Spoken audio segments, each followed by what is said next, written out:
Y'all, hey, welcome back to my channel. Thanks so much for stopping by. Y'all look, we got a box. But before we find out what's in the box, go ahead and like this video, subscribe to the channel if you haven't already, and hit that notification bell so you can keep up with the shenanigans. And while you do that, I'll go ahead and get this box open. We'll get to the inside box and figure out what's in the box. All right, here we go, y'all. I've spared you the removal of the outside box because that's no fun. And I know that you know from the thumbnail and the title and all the places that we got the reMarkable too. Y'all, this box is not nearly as fun to like unveil as a Kindle or an iPad or something, but it's the reMarkable. There we go. It's the reMarkable too. So let's actually get into this thing and figure out what's in here because I seriously don't know.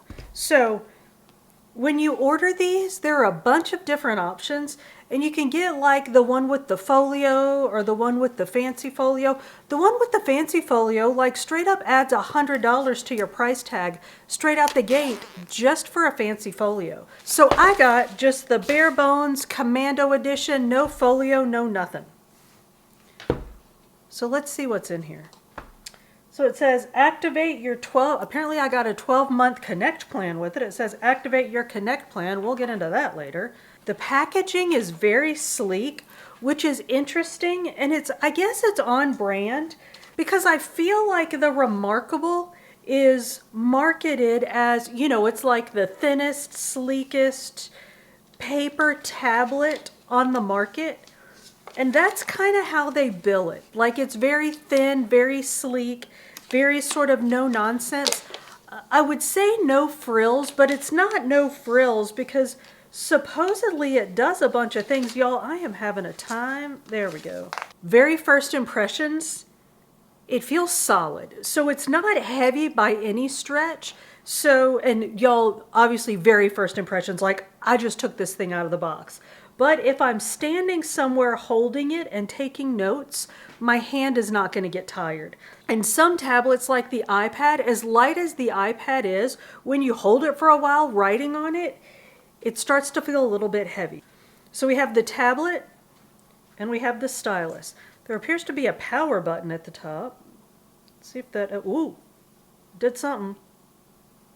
reMarkable is starting.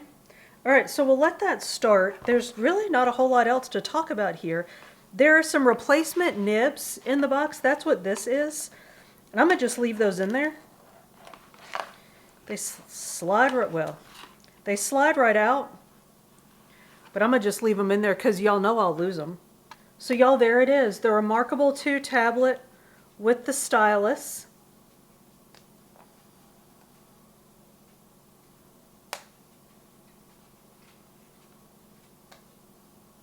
Which, okay, so that's my first lesson. The stylus attaches to the side, but I guess you gotta hit it, either hit it right on or in the right spot. I'm gonna figure all this out. Y'all saw I just took it out of the box.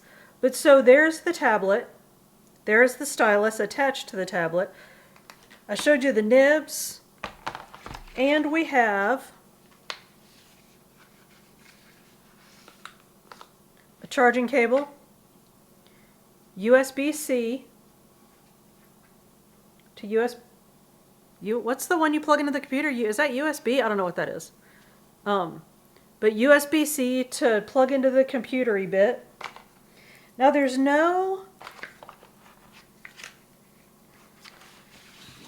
there is no plug into the wall part, but I think that's standard nowadays. Like you don't get those anymore. So in the box, we have the quick start guide stuff. We have the nibs. We have the cord, we have the reMarkable 2, and the stylus. So let me get this charged, let me use it for a few days, get an idea of what it does and what it doesn't do, and then I'll come back and we'll talk about it. All right, y'all, I've had the reMarkable 2 for long enough to play around with it a bit. I've formulated some opinions, so let's talk about what it is, what it does, and what I think about it. So the reMarkable 2 is, of course, an e-ink tablet. It's got a black and white display, and it's specifically a device that's dedicated to writing and drawing. Come on, Daisy. Come on down, come on. Now, I'm not an artist. I draw about as well as I play video games. And if you've ever seen me play video games, you are right now begging me not to draw anything. So I'm not going to draw anything, but I do write. I write a lot. And I'm a bit of a pen and paper snob. So I had my doubts going into this, sort of concerns over how it was going to feel writing on a dedicated e-ink tablet. So let's just dive right in and talk about it. According to the reMarkable people, they designed this tablet with the intention of eliminating distractions. So almost as important as what it is what it isn't. The reMarkable is specifically a tablet designed for reading and writing, like we've mentioned. So it doesn't have an internet browser. It doesn't have any way to download additional apps onto it. It doesn't have a way to download an e-reader. None of those things. All that you can do on it is write, draw, and read a few different types of files. So if that's not what you're looking for, I can go ahead and tell you this is probably not going to be the device for you. If you're looking for something on which you can browse the internet and write, this isn't the one. And I really thought that was going to be an issue for me. That sort of walled offness, is that even a thing? That sort of air-gappedness that the reMarkable has was something that I really wasn't looking for, or I guess I didn't think I was looking for it, but when I sat down to write on the reMarkable or to plan out something using the reMarkable, I wasn't distracted by things like wondering what the intern was doing, or seeing if I could track him on my phone, or wondering if Alex had texted me back, or if Grimm was going live, or what David Foster was doing, or what they were talking about on Redacted, or if I had gotten a return email from somebody. I couldn't check any of that on the reMarkable, and I think the inability to do those things on this device really sort of took those out of my head and allowed me to just focus on what I was doing. And it actually kind of surprised me how much that allowed me, or even kind of forced me to focus. I would go sit outside and write on the reMarkable, and I had my phone sitting beside me because y'all know my phone's not far from me, but my phone was sitting beside me, but I wasn't picking it up constantly, looking at those things that I would normally be doing on the tablet while I was trying to write. So I found that interesting as I was using the reMarkable. But I'm getting ahead of myself. Let's talk about the reMarkable, what it has and what it can do. So it's a writing tablet, right? It's a writing device. So let's start off talking about the pen. The reMarkable pen, and like I said, y'all, I'm a pen snob, and the reMarkable pen feels good in my hand. Now, I'm obviously female. I'm an average to small size female, and I think I have normal woman size hands, and the reMarkable feels good in my hands. It feels to me almost like an Apple pencil. So if you've ever held one of those, this feels similar in size to me to that. It's somewhat weighted, and it just feels good. It's texturized. I don't know if you can see the texture on it, but it's got a bit of a texture to it. And of course it has a nib, and it comes with additional nibs. And when you're writing with it, it kind of makes a little sound when you're writing. And I don't know why, y'all, that's just satisfying to me. You can hear the pen hitting the tab. I almost said pen hitting the paper. Seriously, y'all. You can hear the pen hitting the tablet, and you can hear a little scritchy noise. And there's probably an actual term for that noise. I just call it scritching. But you can hear a little scritchy noise as you're writing on the slightly textured surface of the reMarkable. And it just feels good to write. Look, y'all, intern sighting.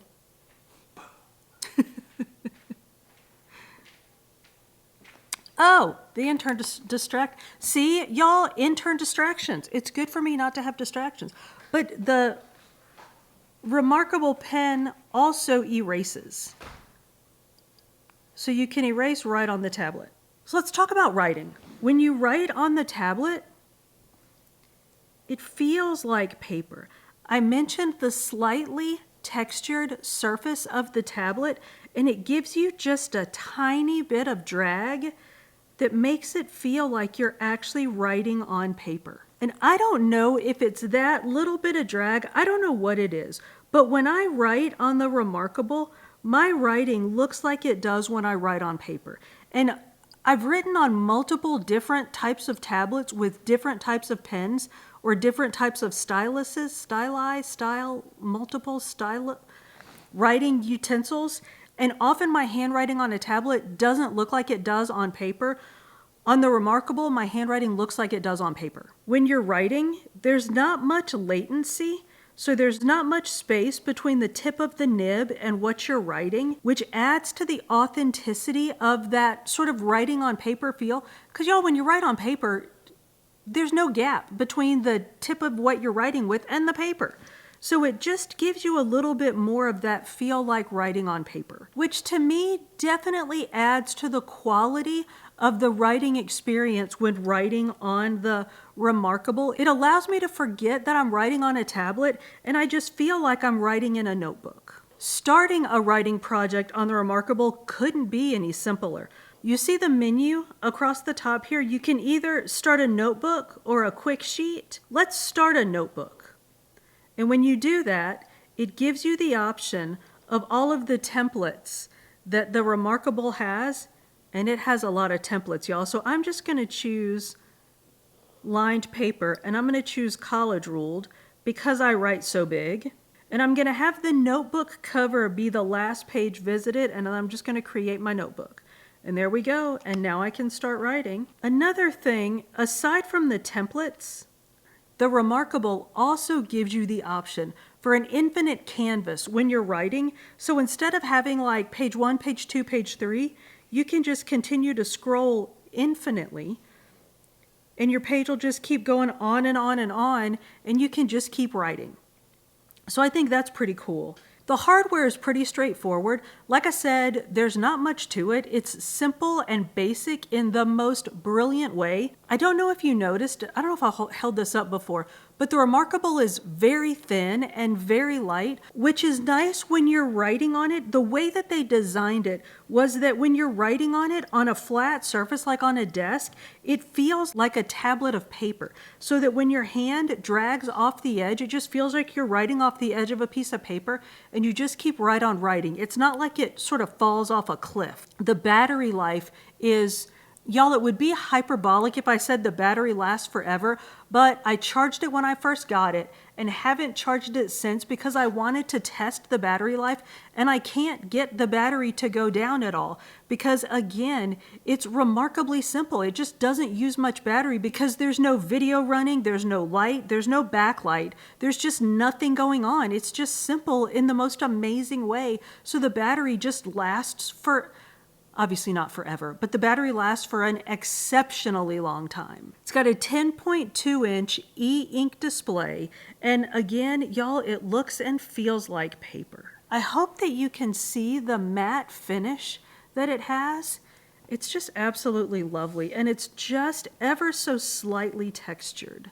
Like I mentioned before, there are no apps on here. We'll talk in a few minutes about the cloud sync capabilities, but other than that, there's nothing to it. There are notebooks, you can read PDFs, you can read certain ebooks, and then there are ways to take notes, write things, draw things, and organize things.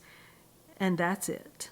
Now, with that writing, drawing, and organizing, this device is packed with tools to do that.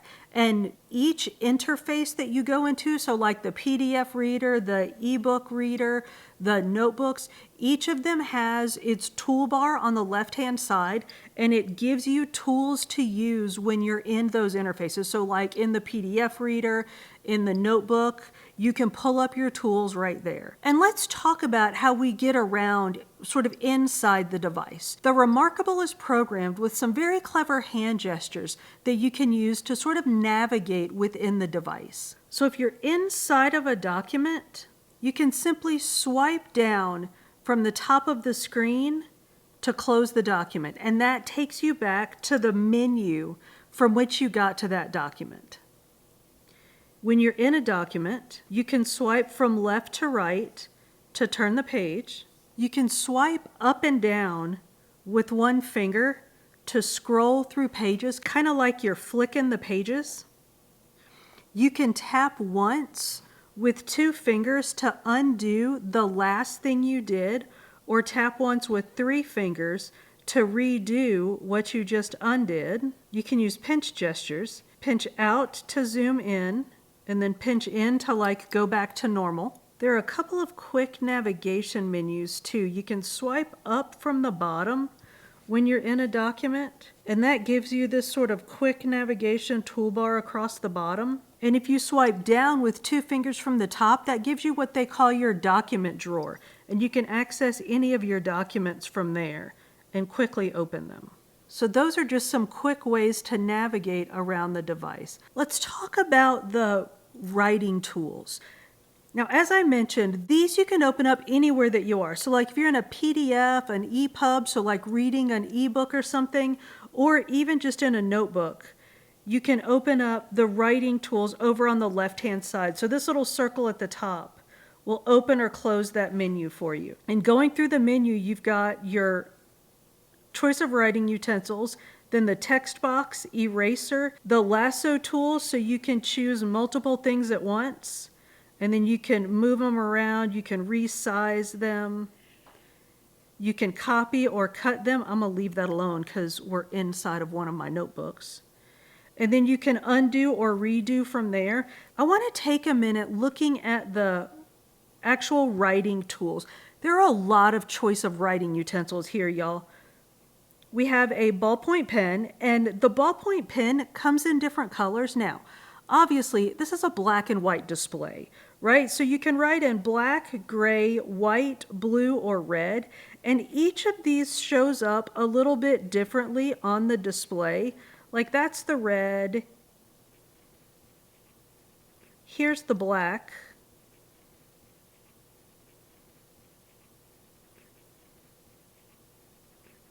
So you can see the red and black Go Dogs look a little bit differently on this display. And we're gonna talk, I promise we're gonna talk about the web interface, but if you pulled this up on the web interface, you would see the red and red and the black and black. So any of these that give you different color options, they'll show up in different color options on the computer or the tablet or the phone interface. So we have a ballpoint pen, we have a fine liner, a pencil, mechanical pencil, highlighter, and the highlighter also has different colors, like we have pink or yellow, and again, obviously these show up in different colors if you pull it up on the web interface. So the highlighter, we have a marker, again, different colors. We have the paintbrush and the calligraphy pen or the fountain pen. This is my favorite, y'all. I love the fountain pen. Now, I didn't stop and talk about all of these, but all of these have different weights that you can write in, and they're pressure sensitive. So if you look the way the fountain pen looks there, like these are all the same weight, and it just depends on how you hold the pen or how you hold your stylus. It looks different. Now that's the fountain pen. The pencil is really pressure sensitive. So there's darker and lighter, and again, this is all under that same weight. Like I didn't change the weight of my pen, and you can shade my pencil. I didn't change the weight of my pencil. You can shade. Even within the shading, you can make it look different based on how you hold the pen. So it's very pressure sensitive, which I assume would matter to artists, which again, I am not. So those are the different tools there. And again, I know I've said this is like the 5th time I've said this, but they'll show up inside of your different, like if I go into a PDF, I have those same things here. So if I want to highlight my PDF in different colors, I can do that here. So some other tools that we have in the reMarkable, down here on that same left side toolbar line thing, we can look at our page layout. And the reMarkable has what I think is a really powerful tool. Inside here, we can convert notes to text, and once we've converted them to text, they're searchable.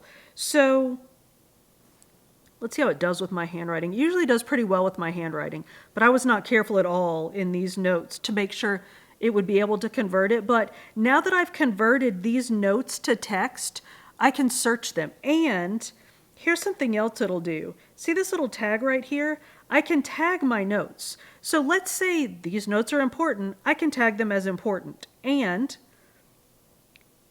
it's now searchable.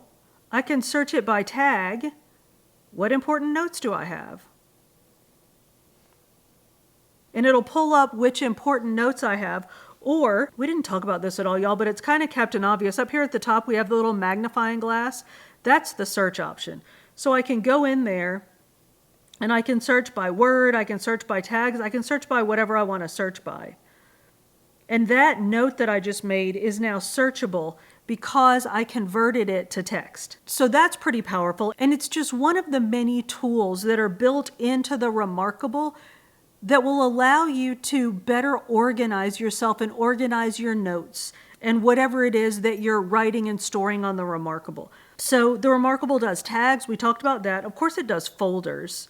That's pretty standard, I think, across any of these e-writing devices. You can create a folder, move things into that folder, and you can create folders within folders. So you can have multi-level organizational systems within the reMarkable. So let's say I'm going to make a folder called video. I can now highlight my important note that I've made and move it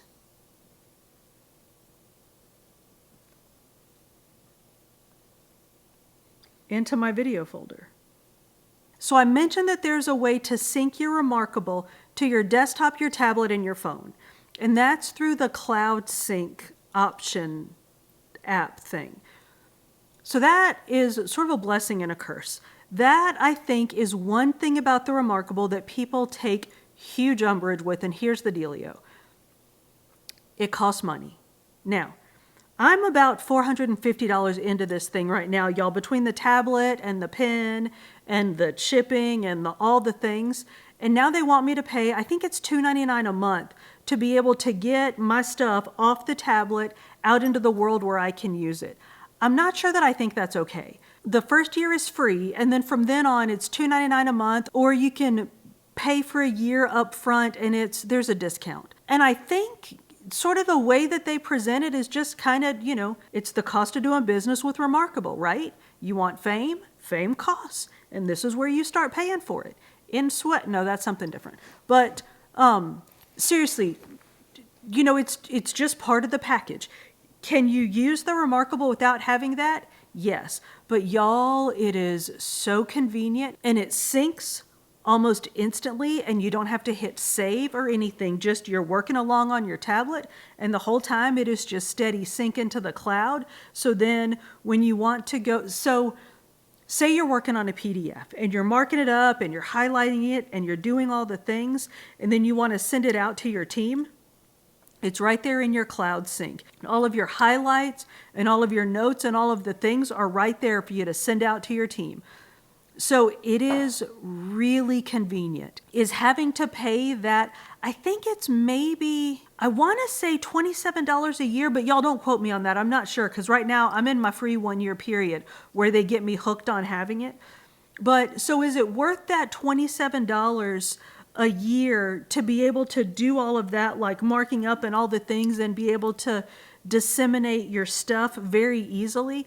Maybe. It's just something that you need to take into account when you're deciding whether or not the reMarkable is the device for you. But I mentioned PDFs, for instance, y'all, and again, you got to decide for yourself whether this is the device, whether the Cloud Sync is the thing.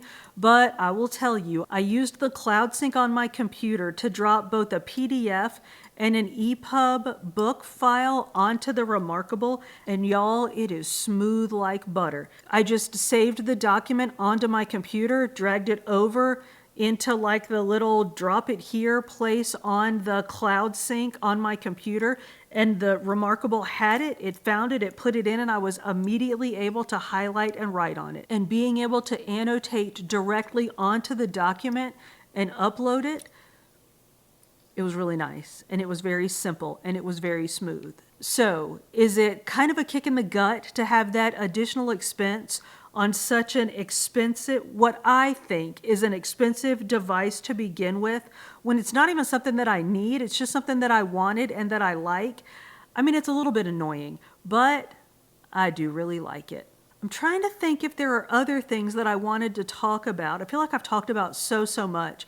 Y'all, if you have the reMarkable and there are things that I've left out, please drop them in the comments, because if there are things that I don't know about it that I need to know, I want to know them. And if there are things that I've forgotten that we should share with each other, please help me share them. And y'all, yeah, I think that's all I've got. I just want to close with a couple of thoughts. Obviously, I like the reMarkable a lot. Pros for me are, one, that it is as distraction-free as a device can possibly be nowadays.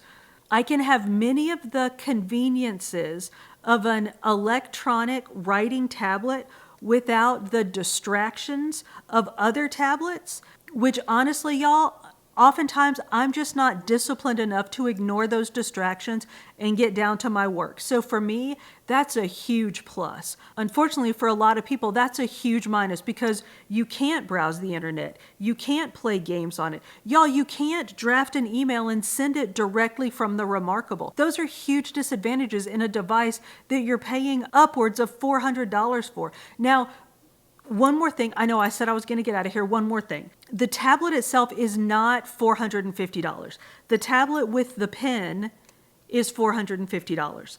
You can buy the tablet by itself. Now, I wasn't able to find it at Best Buy, which is where I got it, or on Amazon with just the tablet by itself. All of those places had bundles of like the tablet and the pen, or the tablet, the pen, and a bunch of other stuff. You do not have to use the designated, dedicated reMarkable pen with the reMarkable tablet. There are lots of other pens that'll work with it. As a matter of fact, the Kindle Scribe pen works just fine on the reMarkable, and it erases. So if you're interested in the reMarkable 2, and you don't necessarily want to pay $450 for it, there are other more reasonable ways to go about it. Y'all, being completely honest with you, I just didn't do that little bit of research beforehand and find out that I didn't need to buy their whole bit of kit for it to work together. And honestly, knowing myself, I would have bought the reMarkable pen with the reMarkable just because I wanted to get sort of the full experience and be able to really talk about the whole thing. Am I sorry that I got the reMarkable pen? Not necessarily, but I do wish that I had done my due diligence beforehand and actually made that decision instead of just jumping straight in and buying some pretty shiny stuff when I didn't really necessarily have to. So I don't really know what the point of all that was, y'all, but I do love the reMarkable. I don't want to show y'all this side because now it's all messy because I'm scribbling on it. But I do love the reMarkable 2. I think it's fantastic for what it is. And if you're looking for a dedicated e-writing tablet, this might be the one for you. Y'all, thank you so much for hanging out with us. If you made it this far, we are most definitely friends. So go ahead and like this video, subscribe to the channel if you haven't already, and hit that notification bell so you can keep up with the shenanigans. We upload food and fitness videos at the beginning of every week with some book videos sprinkled in between. See you on the next one.